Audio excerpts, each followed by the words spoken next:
What's up, everybody? Welcome to Super Retro, a nostalgic podcast about retro gaming, TV and film, pop culture, music, art, entertainment, anything dope from the 80s or 90s. You know the spiel. I'm your host, Tuck. That's your host, Will. We got a jam-packed show today. We're stepping our production value up. I'm going to try to put the phone down for a minute and read off of our teleprompter in the back. It's not a teleprompter. It's a dry erase board. But you know what? God damn it, we're trying. What's up, Will? What's up, man? You excited to be back? Yeah, this man. is probably the longest break we've had in a while. Yeah, since we picked up.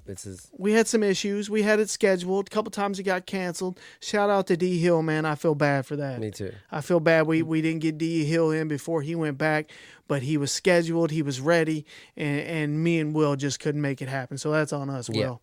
I know he comes back in the summer. Yeah, man. He's in the. That's our ace in the hole. We'll get him back in, and just because of it, I forbid us to talk about any wrestling other than just a quick blurb here and there. For sure.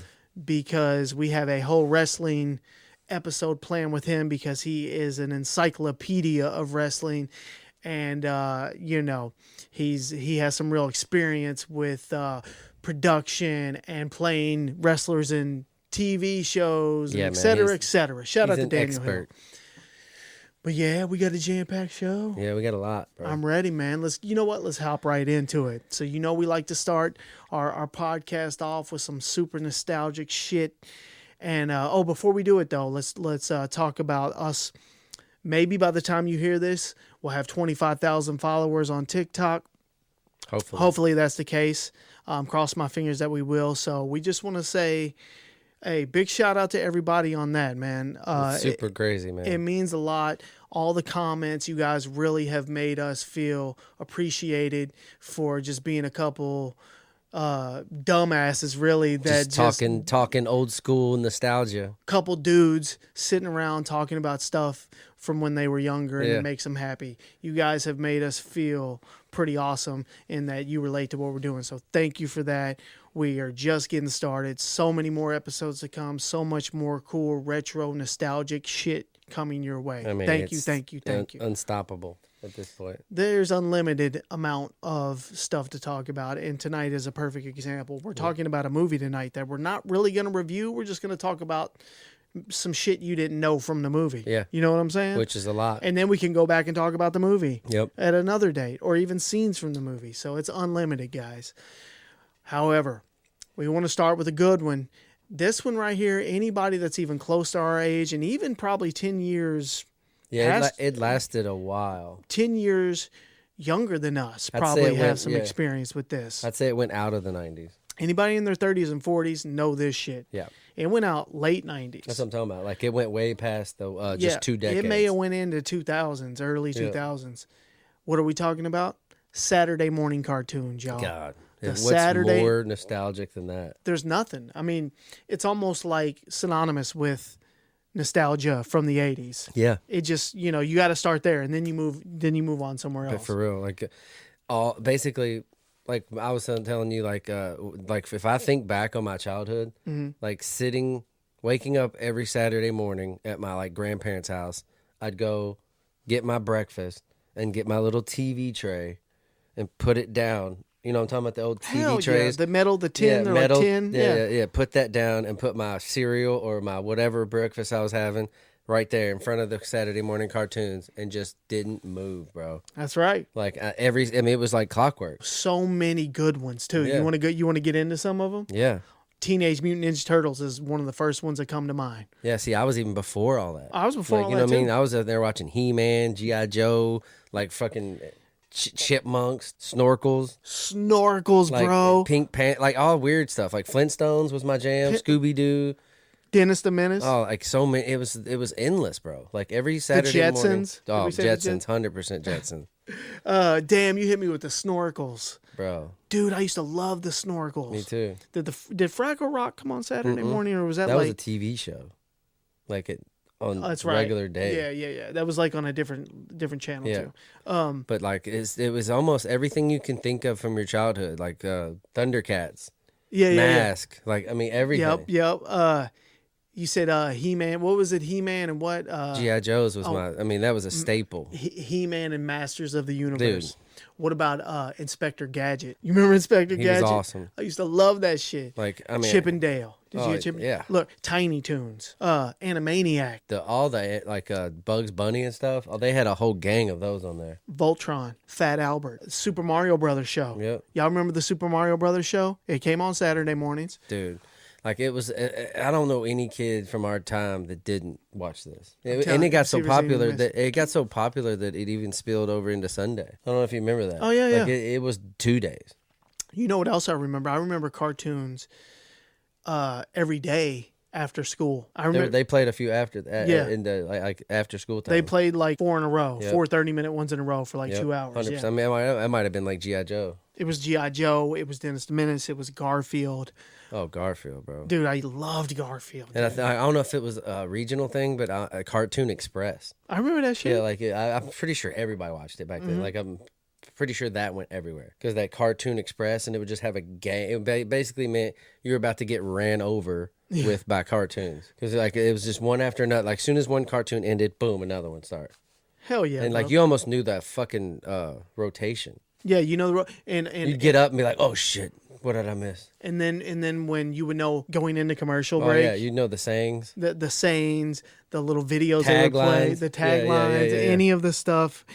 Just a little video that takes you into the commercial break. You know that it had something to do with the network or maybe the producers. Yeah, bro. I love that shit, bro. It was so cool because you get up and like that's what I'm saying. Like you hear like Space Ghost coming on in the next room. You're like, oh shit, I gotta go. I gotta go. So Saturday morning cartoons were the precursor to the Cartoon Network for us. Yeah, that's what it was. Yeah, it was the bridge. It was the beginning, and then we all graduated as adults to the Cartoon Network. And they were like, if it works for them as kids, why not just keep it going? Yeah, what a great idea. Yeah, and we all just make the cartoons a little more tailored to them as adults. There's still cartoons today catered to us as adults. That's great. I wonder if the Cartoon Network and all the adult cartoons today spawned and originated with Saturday morning cartoons. Yeah, I bet it did. Like everyone grew up from Saturday morning. Yeah, it was like, well, they're gonna watch this when they're adults. Well, they watched it then. You know, hey, they got a spot for it. No, like watch this. We're gonna make something called South Park. Guarantee it. Guarantee that's the origin story from they the already adult. like it. Yeah, that's a good idea. Yeah, I mean it's still a thing today. Cool, man. You got anything else on that? That's awesome, dude. Saturday morning cartoons. All right, y'all. Who remembers the television station, The Box? All right. Some of y'all might remember, some of you might not, but dig deep. All right. Music television channel called The Box. A lot of people know what this is. What about you, Will? I didn't fuck with it. Will didn't know about it, but listen, I'm telling you. Like I got my videos for free. You did, but this is what was different about The Box. It was on like channel 99 or some shit. It was always on a different channel. I think I do remember it now. It'd be like on channel 99, all right? And you turn it on and it'd be like a screen that had all these songs listed. Each song had an associated number next to it. So what you would do is you would take your phone, you would call the number on the screen and enter the associated code with the song. And if you wanted to hear like Dr. Dre or something, if you wanted to hear some like underground alternative. It started in 1985 and lasted all the way to 2001. So you had anything in between there. But I remember I would watch it when I was like 11. So we're talking like 1992, you know, Dr. Dre, The Chronic had just dropped. You could hear shit like that on there. You could hear stuff on The Box that you did not hear on MTV. Videos that were banned, videos that were just underground and didn't get any love on the radio or on MTV. You could make them popular by requesting them on The Box. You would enter that code, and then about 20 minutes later, here would roll your video. All right, unless it was a weekend, and then it would, you know, it might be an hour before you see it, and you could repeat the same video over and over. So if there was something hot, I remember doing this with my friends. If there was like a hot song out at the time, you knew turning The Box on. If you saw that video one time, you were about to see it like 10 times in the hour. Yeah, so like if I did it and you did it, it would play twice? It would play back to back. Oh, wow. Yeah. It would just play, you know, or whatever order they came in at. And But here's the other thing. It costs money. Yeah, bro. That's why I didn't do it. It costs $1.99 to $3.99, depending on how many songs you selected, and you could select up to 3 at a time. Bro, ain't no way my mom and dad were letting me call some number and pay $1.99 to hear music. Yeah, no shit. But dude, I'm telling you, it broke a lot of artists. And It broke a lot of parents. Yeah, no shit. Yeah, for sure. But there were 350 videos available at any time. All right. The box had over 170 affiliates.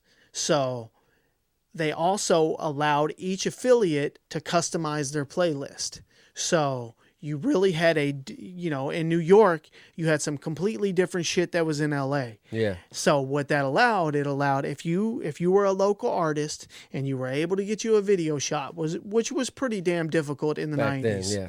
In the early 90s. You could get late thrown 80s. on your affiliate. And if you could get that to whoever does the programming, or if you could get that video into the right hands, you could get your shit on there. And it broke a ton of local artists in their regions. That's cool. Yeah. So it when you think about the box, people that know about it, it's extremely underground. It's extremely gritty.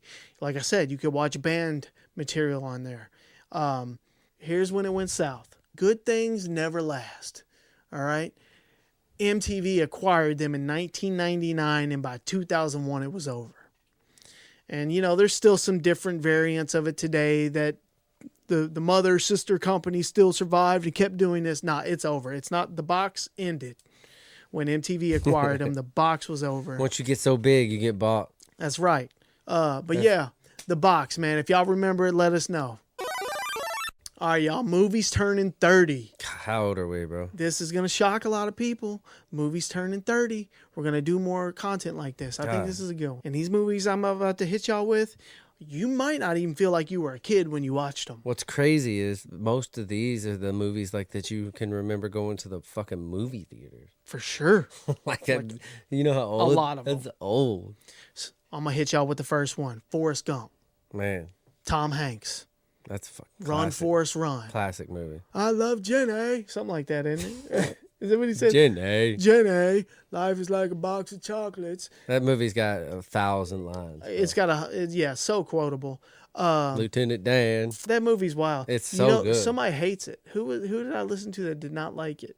I heard that too. The writer of Taylor Sheridan. Yep. He was not fucking with Forrest Gump. And I was like, he's wrong. I was like, yeah. At one point when I watched it, I was like, that might be the best movie I've ever watched in my life. But I mean, I kind of understand what you're saying. But anyway, so Forrest Gump, 30 years old. Another one. Maybe it's at the top of pretty much every best movie list ever made. I already know what you're talking about. Pulp Fiction turns 30 today. Can you believe that? Think about that. Pulp Fiction turned 30. I definitely went to the movie theaters to watch that. Man, hell yeah. And when I watched it, it was one of the most different movies I had ever seen. I know. Like at that age of my life. Like most movies all stayed here. Mm-hmm. And when I watched Pulp Fiction, I was like, I've never seen anything like this. It requires a whole episode, and we are going to talk about Pulp Fiction here in a little bit on this episode, but it requires its own real breakdown. Deep dive. The Lion King. I mean, y'all. that's up there too. It's probably the biggest at that time. I mean, what could be bigger than that back then? I know. Lion King is huge. Turns 30 this year. The Mask.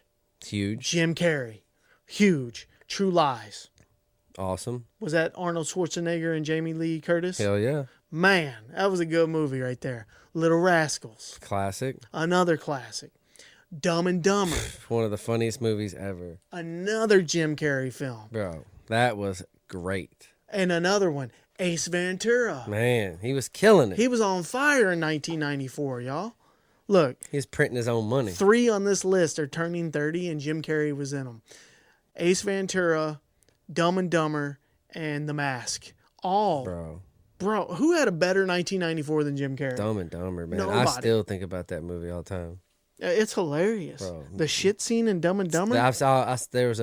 They were selling a painting of it today. I know. Did you see People that? are putting that in their bathrooms, and I think it's beautiful. Yeah, that's beautiful. I think it's art, dude. That's so awesome. And I always think of the scene where they sell that little blind kid that dead bird that they sew back together. Yeah. He's sitting there like, pretty bird. Yeah. He said, I just thought it was quiet. Yeah. Oh, fucking God, that's the best thing I've ever heard.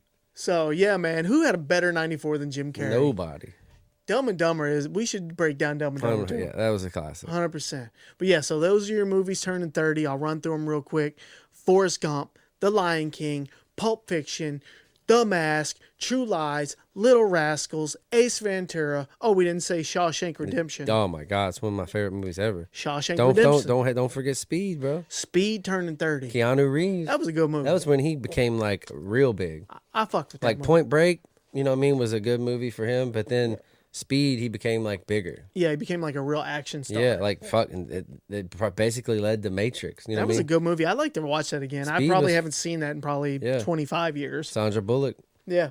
I bet it looks so old now. Yeah, I mean, it's probably terrible. Yeah, but hey, movies turning 30. All right, y'all. The year is 1998. You turn it on MTV. What do you see? Celebrity Death Match. Bro. The claymation fighting show until the death. It was so like outrageous. Oh, it was Like it was shit that old people back then were like wanted to be canceled. for sure. Know what I mean? Yeah. Like we were watching shit and old people would be like, "What is this? Yeah, this shouldn't be on TV. This is ruining children." For sure. Like it was outrageous. Yeah, it was as graphic as it could get, Definitely. which was awesome to the kids that watched it. Oh yeah, hell yeah. It was like, yes, this is great. You know, my parents don't want anything to Yeah, do with this. so This we're is my watching thing. it. I mean, just the most violent, graphic Bro. ways to See all the people that were in pop culture at that time. Like if you were famous at that time, or if you were even kind of famous. yeah, like you could get some love, for and sure. you're getting put on here, and it's gonna be bad. You are gonna get fucked up Yeah. by somebody. Somebody's gonna get you. Some other famous dude that was on a Yeah, you a might sitcom. win, you might lose. Yeah, you never know. Yeah, MC Hammer might beat you up. There were 93 episodes of the Celebrity that's a Death lot. Match. I know. Can you think of the work that went into that shit? I mean, dude, Like how claymation seems like something that I don't even want to even It seems begin to long. figure out. seems like it would take a long time. For sure, man. Like, hey, big shout out to the claymation makers out But there. how That's some fun. cool shit. I bet it was a fun ass job. Oh my god. Yeah, you know those dudes were like, we're getting paid for this shit. Yeah, this is awesome. But I'm sure it's painstaking. But hey, it looks fun as hell. Yeah. Came out in '98, lasted till 2002. The announcers, remember the announcers? Oh my god, they would talk. It's so funny how they would describe shit. Yeah. Like they'd be calm about it, about certain crazy stuff that would happen. Yeah, I feel like this was the end of MTV. Like the shows that ushered in after this era yeah. are what brought MTV, are what ultimately led to MTV, the end of MTV, after shows like this. Honestly, we got to talk about that one day too. What, MTV? About the where it went, Oh, for sure. the downfall, the rise. Because I have a cool theory about that too. What's that? Just about how they didn't die. Like I think MTV died, the music part of it. How Yeah. it used to just be music videos. And Yeah. cool. And then it started doing weird shows. But I think they changed the entire world. Every show now that every show that my wife watches is owes thanks to MTV. Right, because of the reality stuff? It's all they started it. They started it. No, I No mean- one had ever done anything like Real World when it came on. They were like, "What the fuck is this? Yep. Who are these real people?" And now, I would almost say that TV is half or more than half reality. that. You're right. I mean, all the shows. Like yeah. you know what I mean? It might have died, but I guarantee I know weird. I see a lot of some shows like that where it'll show MTV. Like they still are doing stuff. Yeah, they might have some kind of. Like we own this motherfucker. yeah, Y'all like, copying us. Yeah. But you know what I mean? Like so MTV died, but it sort of like morphed into everything. we can do a whole Yeah, that's a thing good- on MTV. Because it was a rise and fall. It really was. There was nothing bigger. Nothing even close. Yeah, we'll have to come back to the MTV because, man, that's going to open up a whole can of worms right there. Yeah. That was some shit. You would pop on Celebrity Deathmatch just to see who was fighting. Oh, yeah. Know what I mean? Oh, yeah. Like honestly, And they would tease it. yeah, that's what I'm saying. I remember waiting. Yeah. Like knowing that this week, this Friday or whatever, I don't even know what day it came on. But I would be like, oh shit, this guy's on there. And it was in a wrestling ring. Yeah, it was exactly like a wrestling match. And it was UFC, bro. They would tease it. There'd be like, yeah, it was UFC. It was UFC. Yeah. There'd be like, they would like tease like 3 matches, and you'd wait like, through all the oh commercials my and shit God. for that one you wanted to see. Yeah, he'd be like, dude, Michael Jackson's on this week. Yeah, Michael Jackson's fighting Madonna. Yeah, and there were some notable matches. Well, who do y'all remember? I want to know who you guys remember. Hillary Clinton, Monica Lewinsky. That's hilarious. I mean, who wouldn't want to watch that? That is hilarious. And you know there were so Why'd they do many. her like that? Oh, and the voiceovers. There was Sylvester Stallone and Arnold Schwarzenegger. Hell yeah. Eminem versus Kid Rock. That's hilarious. They're both from Detroit. Oh yeah. Mm-hmm. I don't think I watched it at that point. What do you mean? Oh, when like I think I was done. Yeah, like yeah, me too. I was early on. Yeah, it seemed like yeah. You know what? It did seem like it got old fast. Oh yeah, I left. I jumped ship along. Yeah, you know maybe a year or two after. Yeah, I watched a few, like 3 or 4 or 5 years at the most, and then I was like, I'm out. Yeah, I mean that's a lot of episodes, dude. 93. I did not know it went that long. Seriously, I think as I grew up, I was like, I don't give a fuck about this. Hanson versus the Spice Girls. That's hilarious. That's hilarious. I know some people remember some magical fights. It makes me. You know what now? You know what that means now? If we see it on VHS or even DVD, I'm getting the whole shit. Damn, I wonder if they do have a VHS. I don't know. It was in that 98 to 2002 era. That's 5 years actually. VHS went way longer than I thought it did. Oh yeah. It went into the early 2000s. Have you seen? Man, this is off tangent too, but who cares? Like, have you seen like there's companies that make modern day VHS? They convert it to VHS. Yeah, I saw a Mutant Mayhem. Yep. Awesome neon green. I was like, oh my God, why do I want this? Yeah, I want all that shit too. I have it. I bought it already. But here's the thing where I don't pull the trigger as far as buying it or wanting to collect it.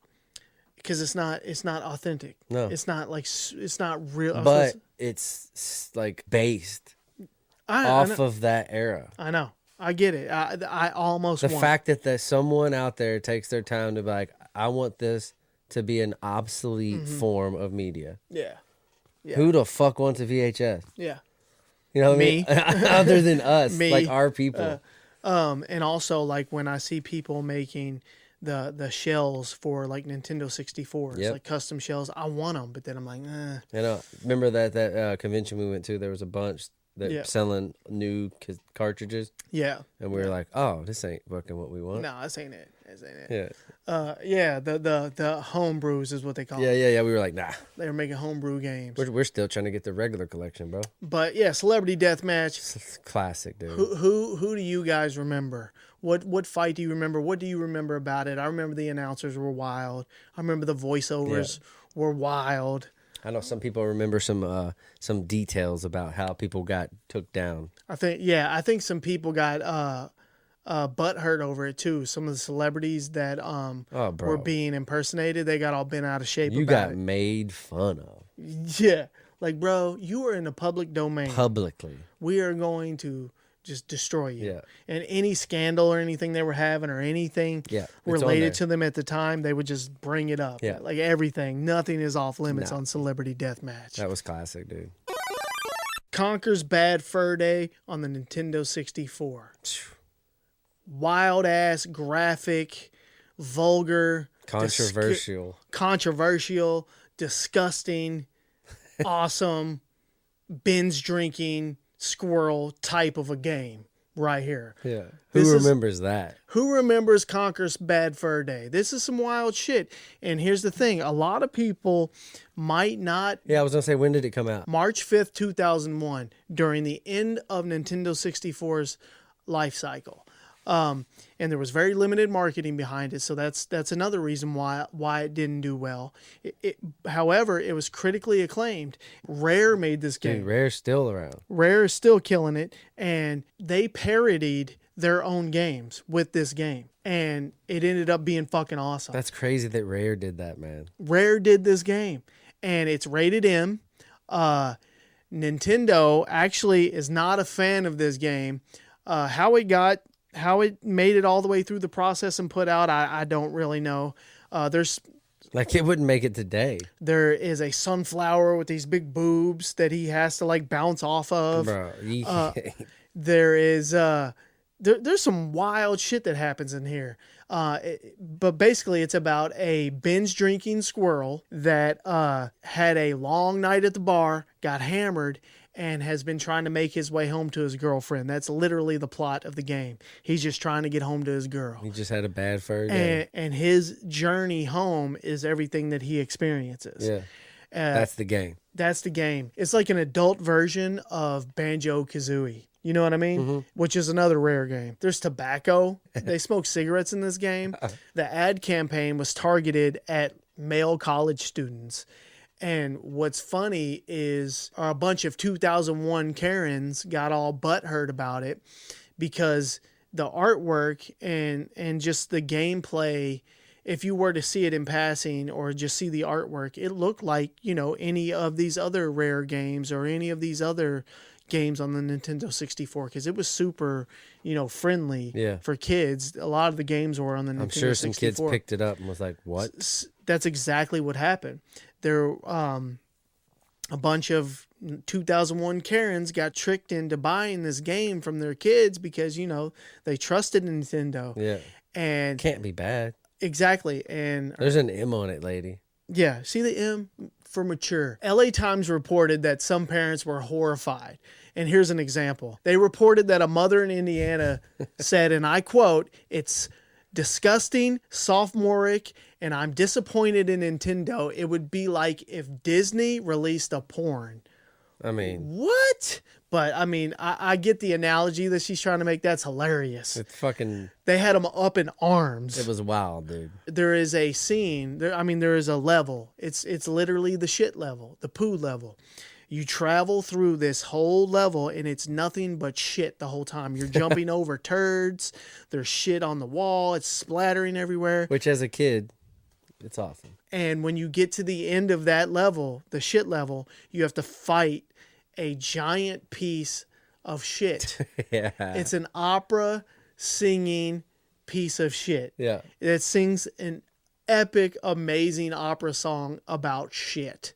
And his name is The Great Mighty Pooh. Yeah. So you beat this shit level and you encounter the Great Mighty Pooh who sings a opera song about shit. And dude can actually sing too.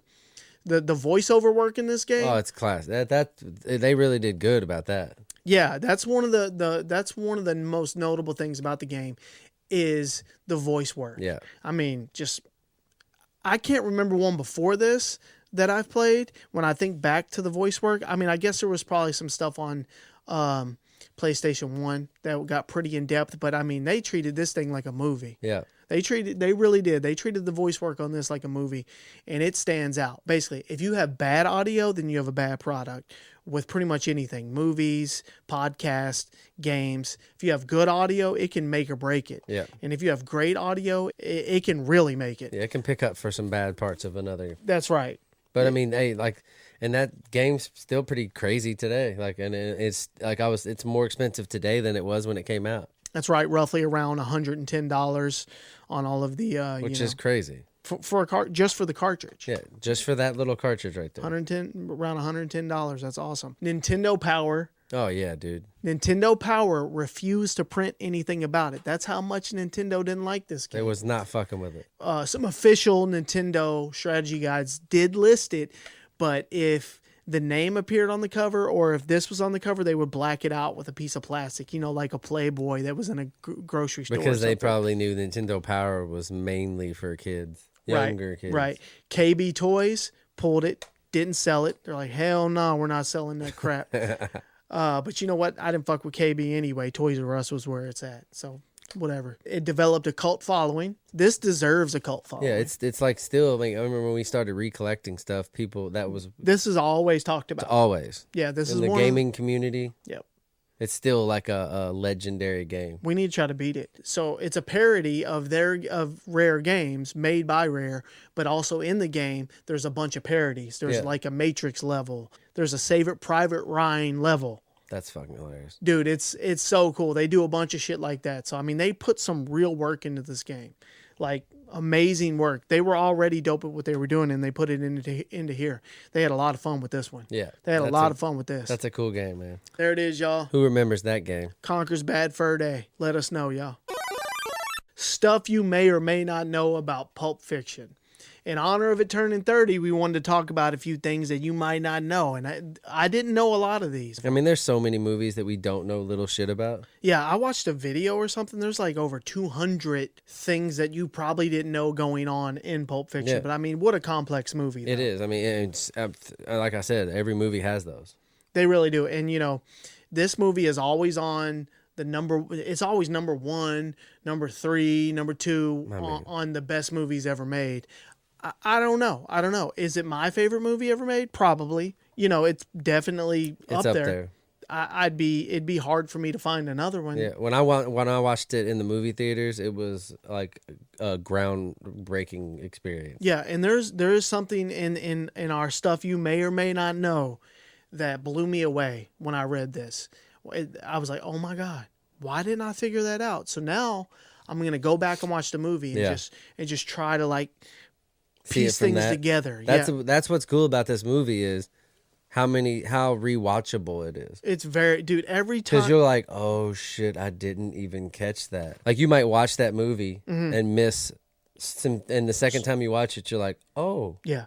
Like little nuggets will pop in your head because you're not focused on this or you're looking that way. Yeah, and especially since it's not filmed in the right order, or it's not shown to you in the right order. Yeah, that's what it wasn't even legal to like do. The first time I watched it, I'm like, what the fuck is happening? You're like, this isn't legal. This breaks every rule. Yeah, you cannot do this. I know. He's dead. Yeah, so how is he still here? Yeah. All right, let's get right into the stuff you may or may not know about the movie Pulp Fiction, all right? Don't be in the comments getting all disgruntled because you knew it, because I didn't. Vincent Vega's 1964 Chevelle Malibu convertible was stolen during the production of Pulp Fiction. That's crazy. I think I heard this, but I definitely didn't. Stolen during production, and here's the crazy part. It belonged to Quentin Tarantino. Holy shit. This was Quentin Tarantino's ride. I'm not really sure what they did after it or if they got all the shots. I don't know. I'm not really sure what happened. I know it was stolen during the production, and that is wild. Damn. You know, the red one when he comes blazing around the corner and runs up in old boy's yard because she's ODing in the car or whatever. That Malibu. It was recovered. This car was recovered in 2013. A cop pulled up on some kids that were like taking parts off of the car. And he was like, what the hell are y'all doing? You know, ran the VIN number, and it came back stolen, but to a different person.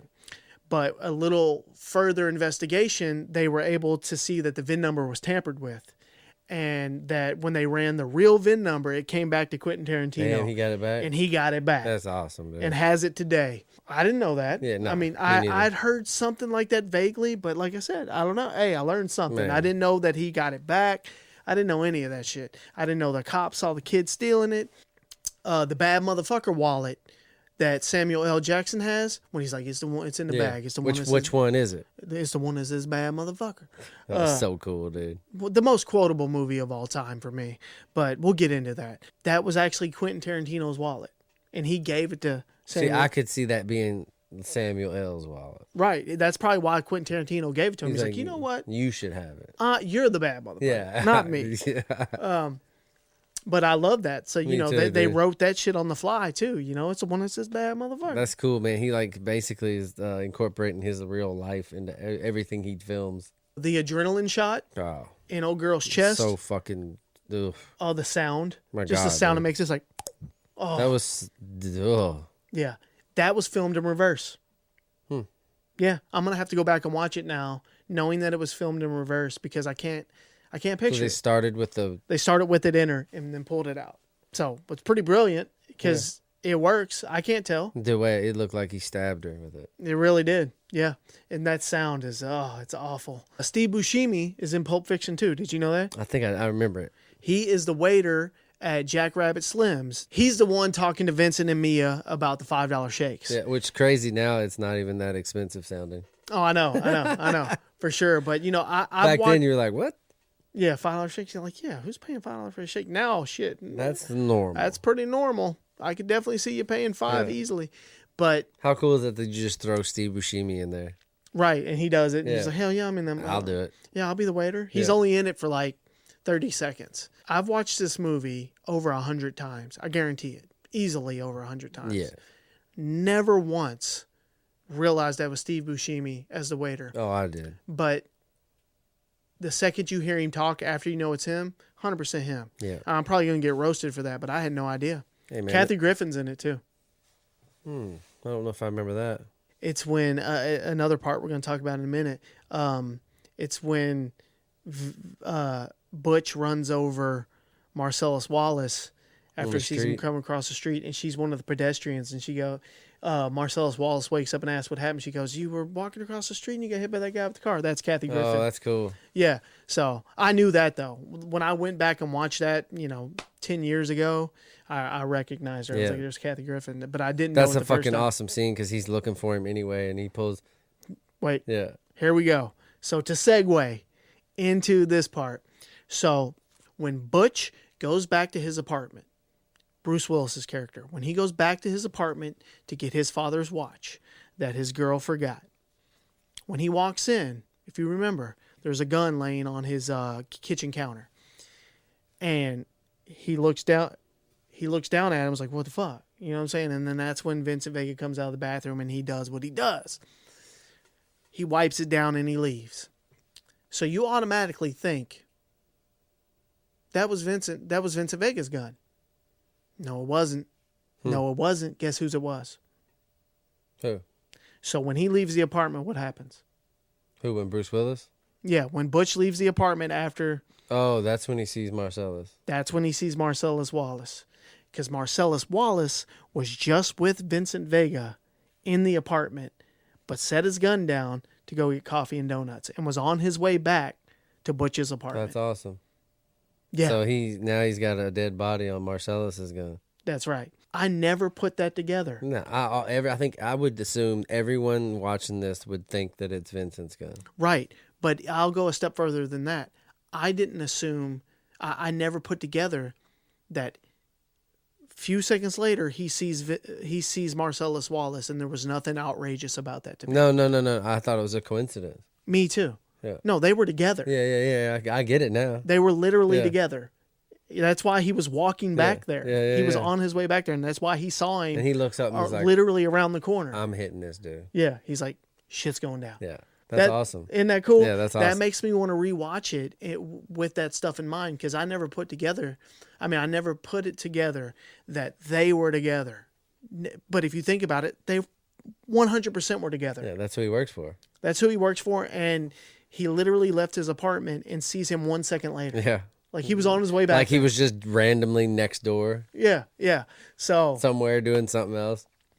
That's dope to me. Yeah, it is. Everyone heard the rumors back in the day. What was in the briefcase? Well, the rumors always have been that it's Marcellus Wallace's soul that he sold. And what fueled those rumors is because somewhere it's printed that when you sell your soul, they remove it out of the back of your neck. And he had that Band-Aid there. And he had a Band-Aid there, which he organically really cut himself when he was shaving his, because he's bald in the movie. He was shaving his head, and he was shaving back on his neck, and he cut his neck and put a Band-Aid on there. Originally, that scene was supposed to open with you seeing Marcellus Wallace, but instead Quentin Tarantino decided to focus on that because he thought it made the character more authentic. Bro, that's one thing I heard. Like that was one of the biggest like takeaways from the movie. Right. Like unheard. Right. Like untold. That it was he sold his soul. Yeah, because when he looks in it and he sees all that gold. Yeah. And you're like, that's not gold. And apparently somewhere, I used to hear somewhere it's printed or they say that your soul is the most beautiful thing, which is why Vincent Vega, when he was looking at it, was just like in complete shock. Yeah. And here's another one. Samuel Jackson, and that scene where Samuel Jackson and Vincent Vega go into the apartment to retrieve the suitcase. He asked him, "Do you know why they call it a Royale with cheese?" Yeah. And he goes, I don't know, because of the metric system. He goes, "Look at the big brain on Brad. You a smart motherfucker. You know it." That's so funny. His name's Brett. Yeah. His name's Brett, but the take was so dope. Quentin Tarantino was like, "We're keeping it." Look at the big brains on Brad. Yeah, you a smart motherfucker. You know that? His name's Brett. That's fucking hilarious. He goes, "Brett, why don't you tell my man here where you got the shit hid at?" You know, he says his name a couple times in it. That's funny. But he on that That's take, money, dude. yeah, you got to keep You that. can't say, look at the big brains on Brett. Yeah, you can't be like, nope, you got to start that over. That's a quote has been said years after. I say that shit all the time. Yeah. But Royale with cheese. Say what again? Say what again? I dare you. I double dare you, motherfucker. Say what one more goddamn time. Yeah, that little quote he says to people before he kills them. Man, God damn. I tattooed that shit on me. I know it. I tattooed Ezekiel 25:17 Yeah. on my stomach. You ain't the only y'all. one, bro. On my stomach. For you know how many people out there have done shit like that from movies like this? I'm an idiot. That's how much I like this fucking movie. Yeah. It had an $18.5 million budget, $10 million budget for marketing, and the motherfucking movie made $215 million. Damn. That's a massive success. Yeah. That put Quentin on a different plane. It really did, man. It really did. You know, I heard Quentin Tarantino talking about he didn't want to make any movies like the movies in the 80s, and I've always taken that personally. But I feel like if he wouldn't have had that mind state, no fucking way Pulp Fiction would have been made. No, I mean, it was such a classic. It was perfectly timed. You know what I mean? Right. And the cast, you couldn't get a better cast than that. Here, I got one more. I heard something on, I don't know what it was on. I heard that, what? About Bruce Willis? No. Well, Quentin Tarantino was at a party, and just Bruce Willis happened to live down 2 houses down, and he was at that party, and he was like, dude, I loved Reservoir Dogs. Damn. And he was like, no, really? He's like, that's cool. He's like, you're in it. He said at the time, Bruce Willis is the biggest Hollywood star in the world. Oh, yeah. And he was like, dude, I want to be in your next movie. Mm-hmm. And he was like, he didn't even know he had, Bruce Willis has already read the script. Mm-hmm. And he was like, I want to be Vincent. And he was like, fuck, I have John Travolta. Yeah. And then he was like, okay, I want to be Jules. And he's like, he's black. Mm-hmm. And he's like, I already have Samuel L. And then he took the script home. He said, read it again. And he said, like, put yourself as Butch. Yeah. And he called him back and he was like, I'm in. Hell yeah. Yeah. And that's how he got Bruce Willis to play Butch. No one else could play Butch. I know. I mean, it was the perfect role. It really was. And you know, Quentin Tarantino went to bat for John Travolta. Yeah. It was not a good point in his life. Nah. He was no longer a big deal. Yeah. Like his box office draw days were over at that point. And that's what I'm saying. And like Bruce Willis was as high as you could get. Yeah. So man, I respect that. He had a vision, man. He fought for it. And I think there were some people like the studio trying not to give him the money. Yeah. You know, Harvey Weinstein or whatever. Well, that's what they said with Bruce Willis. It helped. He was it made it be like, okay. Yeah. We'll fuck with that. Yeah. Like perfect cast, bro. Unbelievable cast. Like where you got Steve Buscemi as a one-off and as a fucking waiter, bro. Yeah. Come on. There's so many things I love about this movie, but I think I want to save them for a full video just about it. So yeah, those are some things you may or may not know about Pulp Fiction. See if you know any. There's probably some that you can tell us that we don't know. There's so many. For real. Hey, let us hear them. Yeah. Who remembers this fucked up movie, Requiem for a Dream? Traumatizing. You know, one thing that I wasn't even thinking about talking about was, dude, the way this thing was shot. It's uncomfortable. Incredible. It's uncomfortable. This movie is uncomfortable. Like the cinematography though, and like the close-ups of like the veins and the eyes dilating and shit. Oh, it makes you feel all weird. Like the way they show or portray like abuse, like drug abuse. Like, it'll really get you. I mean, if anyone out there knows a drug addict or has gone through it themselves. I mean, pretty sure everybody has somebody in your family. Like, even, like, they cover the whole gambit. Like, they hit you with the pills. They hit you with the heroin. They hit you with, like, it's a smorgasbord of problems. How this movie haunts me. It really does. What that mother went through. Bro, that's the scariest part of the movie. Oh, my God. And like it's what I tell you, like it shows you how what loneliness can do to people. Oh my God. Like, because if you think about it, almost every character in this movie is lonely. Absolutely. In some way. Yeah, and you feel so sorry for the lady because she is so lonely and all she wants to do is see her son. Yeah.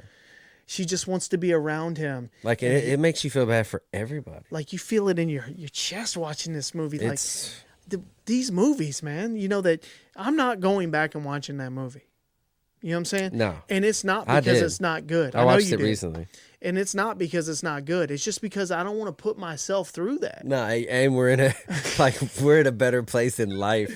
No shit. I don't want to go back. Oh my God, don't bring me down right now. And the characters like Jennifer Connelly and Marlon Wayans and Jared Leto, they do awesome. And the mom, what's her name?